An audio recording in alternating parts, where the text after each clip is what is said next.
Bonjour les Amazones parisiennes, je me présente Marine Séléné, je suis thérapeute en constellation familiale et j'habite à New York. Et aujourd'hui, c'est un plaisir de partager avec vous tous et toutes comment dessiner son arbre généalogique et comprendre que son histoire familiale peut avoir une influence sur votre vie au jour d'aujourd'hui, bien entendu complètement inconscient.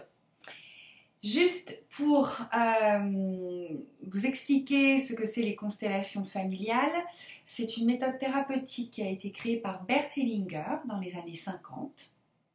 Et c'est une méthode qui vous aide à comprendre votre histoire familiale et à voir où peut-être il y a eu des loyautés inconscientes, des bagages émotionnels qui se sont transmis de génération en génération et finalement de guérir de ces blessures du passé qui sont pour la plupart du temps pas connectées à votre vie, mais peut-être connectées à la vie de votre grand-mère, de votre mère, de votre père, etc.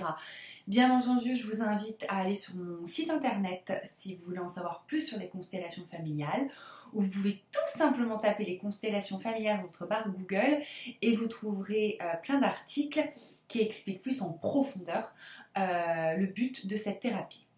Mais pour aujourd'hui, on va en venir à notre arbre généalogique. Avant tout, j'aimerais vous inviter pour une méditation. Donc vous pouvez décroiser vos jambes si elles sont croisées, bien mettre vos pieds dans le sol. Vous pouvez également être dans une position du lotus si vous préférez. L'important, c'est que vous vous sentiez confortable. Et vous allez fermer les yeux et vous allez prendre 3 grandes inspirations, expirations.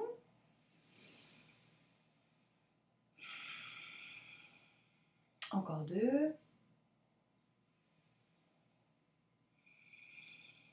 Et la dernière.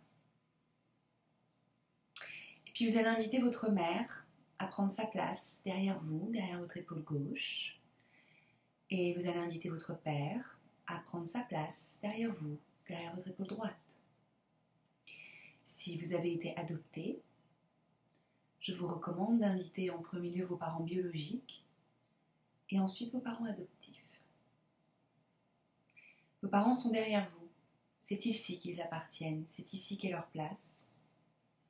Ils sont là pour vous soutenir, pour vous guider, pour vous aider et vous aimer pour qui vous êtes. Et derrière votre mère, il y a vos grands-parents. Et derrière votre père, il y a vos autres grands-parents. Encore une fois, c'est ici qu'ils appartiennent, derrière leur fille et derrière leur fils, faisant du mieux qu'ils peuvent pour les guider, les soutenir et les aimer. Et derrière vos grands-parents, imaginez que toute votre famille est là. Également les pays où votre famille a vécu ou est née. Tous les membres de votre famille sont vus, entendus et reconnus. Ils ont tous une place. Ils sont tous importants. Comme vous. Vous êtes important. Vous avez une place. Vous appartenez à cette famille. Cette famille est votre héritage, votre histoire. Et ils sont tous derrière vous pour vous soutenir et faire au mieux pour vous guider. Et puis essayez de connecter avec la petite fille ou le petit garçon que vous étiez dans votre enfance. Où est-elle? Que fait-il? Quel âge a-t-elle? Est-ce qu'elle semble heureuse? Est-ce qu'il est triste ou solitaire? Si vous êtes avec votre enfant intérieur, demandez-lui silencieusement: qu'est-ce que je peux faire pour toi? Comment je peux t'aider? Et puis si vous êtes toujours avec lui, avec elle, alors vous allez prendre une de ses petites mains et retourner à votre place. La place en face de vos parents, devant vos parents. Et vous direz à votre enfant intérieur qui sera à vos côtés: ma petite fille, mon petit garçon, c'est ici que tu appartiens. Tu n'es pas là pour prendre soin de papa ou maman. Tu es là pour prendre soin de ta propre vie. Et à partir d'aujourd'hui, je suis là pour t'aider. Tu peux compter sur moi. Tu peux compter sur mon soutien. Tu peux compter sur mon amour. Ensemble, nous sommes plus forts.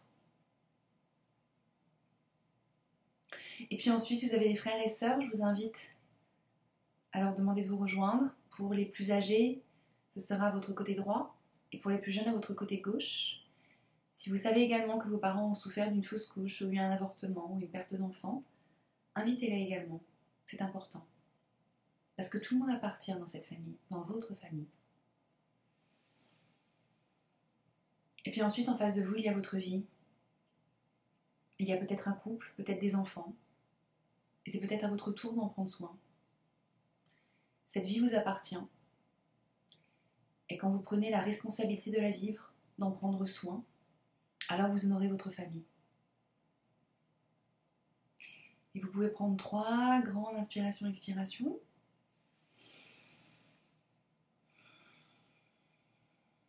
Et quand vous vous sentez prêt, vous pouvez doucement et gentiment ouvrir les yeux.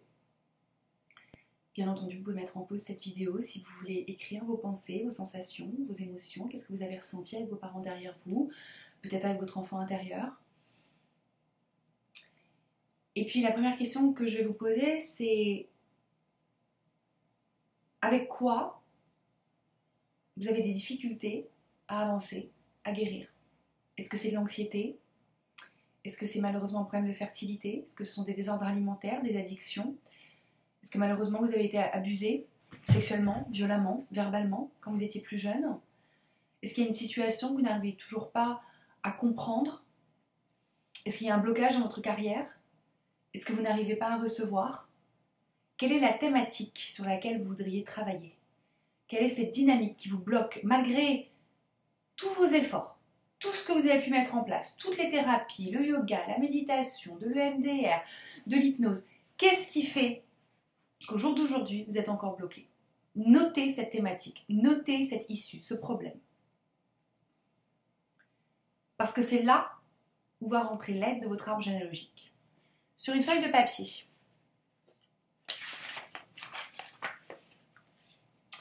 en bas de votre feuille, c'est la plus jeune génération, c'est la génération actuelle. Si vous n'avez pas encore d'enfants, alors ce sera votre nom en bas de la page. Si vous avez des enfants, ce sera le nom de vos enfants. Si vous avez des petits-enfants, ce sera le nom de vos petits-enfants. Et si vous avez des arrière-petits-enfants, ce sera le nom de vos arrière-petits-enfants. En bas de la feuille, c'est toujours la génération actuelle. Si c'est vous, vous vous notez. Et ensuite, bien entendu, vous mettez vos frères et vos sœurs, et également toutes fausses couches, avortements ou perte d'enfants. Oui, vos demi-frères et demi-sœurs appartiendront également à votre arbre généalogique. Si vous avez également, vous, eu des fausses couches ou des avortements, je vous invite à les mettre en dessous de votre prénom. Ensuite, votre mère sera là et votre père sera là. Est-ce qu'ils sont toujours ensemble? Est-ce qu'ils sont divorcés?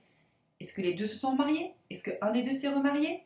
Encore une fois, votre belle-mère ou votre beau-père a également une place. Si un de vos parents était également marié avant de se marier avec votre mère ou votre père, pareil, il est aussi ou elle est aussi dans votre arbre généalogique. Ensuite, au-dessus de votre mère, vos grands-parents, et au-dessus de votre père, vos autres grands-parents. Vous pouvez mettre entre votre mère et ses parents, les frères et sœurs, vos oncles et vos tantes. Et puis ensuite, si vous connaissez sur vos arrière-grands-parents, bien entendu, faites-le également. Mais vous pouvez vous arrêter sur 3 générations. C'est déjà bien suffisant. Ensuite, cet arbre généalogique. Qu'est-ce qui est important à noter? Les dates de naissance, les dates de décès si vous les connaissez. Vous pouvez aussi également demander des actes civils à la mairie, c'est devenu de plus en plus simple pour les avoir. Fausse couche, avortement, perte d'enfant, immigration, histoire de guerre, désordre alimentaire, addiction, divorce, abus, handicap. Vous pouvez noter tout ça sur votre arbre généalogique. Et c'est là où normalement vous allez vous rendre compte, tiens, dans ma famille, il y a toujours un premier mariage, après on divorce et finalement le second mariage est un heureux mariage. Ou alors tiens, du côté paternel, il y a beaucoup d'addiction. Ou alors tiens, il y a eu beaucoup de cancers. Ou alors ma grand-mère est morte à 40 ans et j'ai très peur de mourir à 40 ans. Toutes ces choses, en fin de compte, je voudrais que vous les visualisiez et que vous voyiez en fin de compte qu'est-ce qui se répète de génération en génération. Est-ce que vous partagez le même prénom que quelqu'un? Est-ce que vous partagez la même date de naissance? Ou peut-être que vous êtes né juste 2 semaines après que votre grand-père soit décédé et votre maman en a été très touchée. Est-ce que vous suivez un avortement ou une fausse couche ou un enfant mort-né? Est-ce que vous avez un de vos frères ou sœurs qui est handicapé? Quelle est votre histoire? Quelle est l'histoire de votre famille? Est-ce que vos parents ont immigré? Est-ce qu'il y a eu des histoires de guerre? Est-ce qu'il y a eu des histoires de violence? Et là, ainsi, vous pouvez en fin de compte connecter votre histoire familiale avec la thématique que vous voulez guérir, que vous voulez comprendre. Parce qu'il y a une chose que vous devez absolument comprendre, c'est que ça n'a pas commencé avec vous. Par contre, ça peut se terminer avec vous. Et ça, c'est la beauté des constellations familiales. Alors, je vais vous donner un exercice très simple que vous pouvez faire par vous-même. Quand vous voyez qu'il y a de l'anxiété qui a été transmise de génération en génération, ou qu'il y a une situation qui s'est répétée,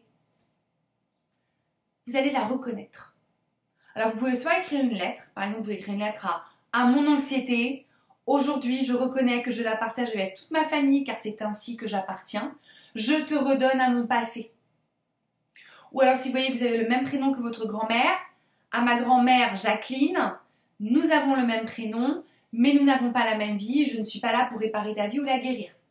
Reconnaissez la situation, la personne, la répétition.